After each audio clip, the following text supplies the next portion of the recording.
Okay, let's dive right into this explainer and explore a truly fascinating journey. We're going to look at how physical movement essentially creates human consciousness and how we can actually reverse engineer that very process to achieve transcendence. I know it sounds a bit like science fiction, but it is entirely grounded in deeply rooted biology and ancient practice. To understand how this works, we're going to follow a pretty clear roadmap. We'll cover 1, the evolution of consciousness, 2, mind over muscle, 3, Sufism's geometric transcendence, and finally, 4, the neurology of trance. All right, section 1, the evolution of consciousness, from ocean to mind. Let's start right at the bedrock of our awareness and see exactly how biology built the brain. We really have to ask ourselves a profound question here. Did consciousness evolve entirely from the internalization of movement? It's a massive question, but we have to ask it because of one incredibly revealing biological fact. In the entire history of life on Earth, only actively moving creatures ever evolved a nervous system. Simply put, if an organism didn't need to move through space, it just didn't need a brain. Neuroscientist R. Linnes actually hits the nail on the head with this. He notes that the nervous system evolved to provide a plan to move actively according to an internal reckoning. Essentially, your brain is, at its core, a predictive engine designed for movement. It exists so you can safely navigate whatever is outside of you. And we can literally see this physical origin happening in nature right now. Take shark embryos, for example. Inside the egg, they undulate rhythmically to distribute the oxygen they need for tissue development.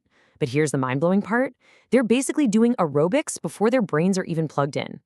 This rhythmic movement happens purely in the muscle cells. It occurs completely before the motoneurons have even migrated from the spinal cord to connect to those muscles. So the brain isn't involved yet. The movement actually comes first. So what happens when the brain finally takes over? Well, those muscle cells lose their independent rhythm. The motor neurons arrive from the spinal cord like electrical wiring, and the brain embeds this movement directly into its own circuits. It then integrates all of this with the vestibular system, which is what monitors gravity and momentum. So from the very beginning of our lives, our nervous system and our basic awareness are permanently anchored to a spatial frame of reference, governed by the physical forces of gravity and inertia. Which brings us to section 2. Mind over muscle, the architecture of thought. We're going to see how the mind actually learns to replicate these pathways without the body even moving. First, we got to understand the biological hardware. Rhythmic movement is coordinated by central pattern generators. You can think of these as the body's autopilot. They're interneuronal pathways that coordinate rhythmic movement and adapt via chemical signals. Well, what's truly fascinating is how our minds can actively hack this hardware. Now check this out.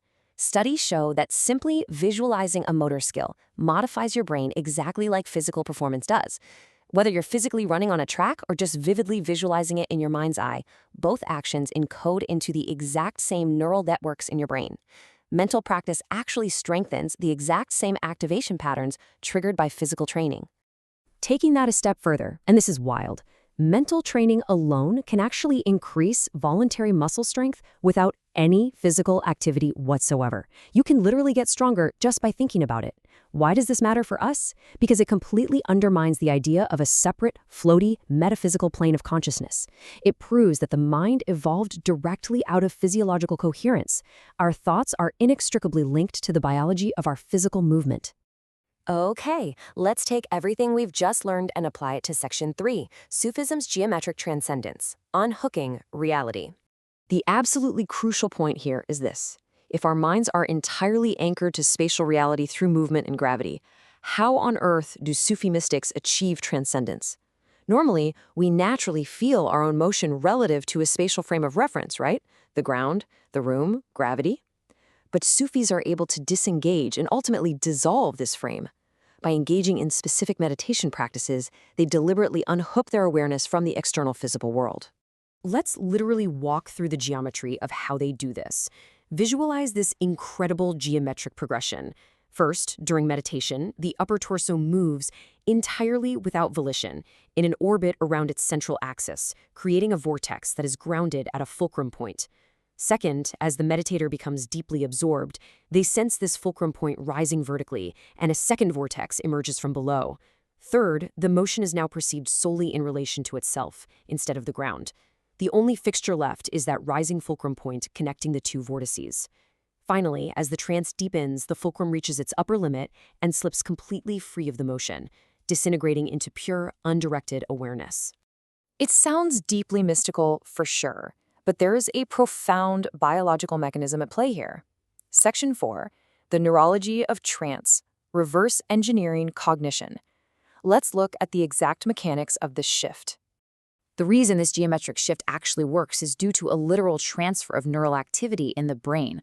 Activity shifts away from the primary motor cortex, which is the area that handles our conscious intent, kind of like steering a car, over to the basal ganglia and cerebellum, which handle involuntary motion, more like cruise control. This specific neurological shift actively deactivates our cognition of the spatial frame that normally anchors us to the physical world. Let's break down this unhooking process step by step. By decoupling from motor intent, the meditator is no longer consciously trying to move. That external frame of reference, the room, the floor beneath them, is replaced by the self-contained, phase-locked motion of the vortex. At this point, the motion takes on a life of its own. And as that internal fulcrum point rises, it slowly and mechanically unhooks the meditator's awareness from their normal spatial cognition. They have successfully reverse-engineered their own brain. And that brings us to an incredibly powerful conclusion. Transcendence is the final, geometric unhooking of awareness from the brain's spatial cognition. It's not just magic, and it's not a simple metaphor.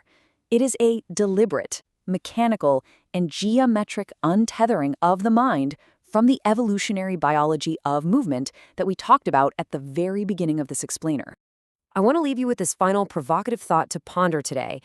If your consciousness, your entire sense of being, is simply anchored to a biological, spatial frame of reference built by evolution, what happens to you when you finally let go of the ground? I highly encourage you to reflect on what anchors your own reality every single day, and maybe ask yourself whether those anchors are as permanent as they feel.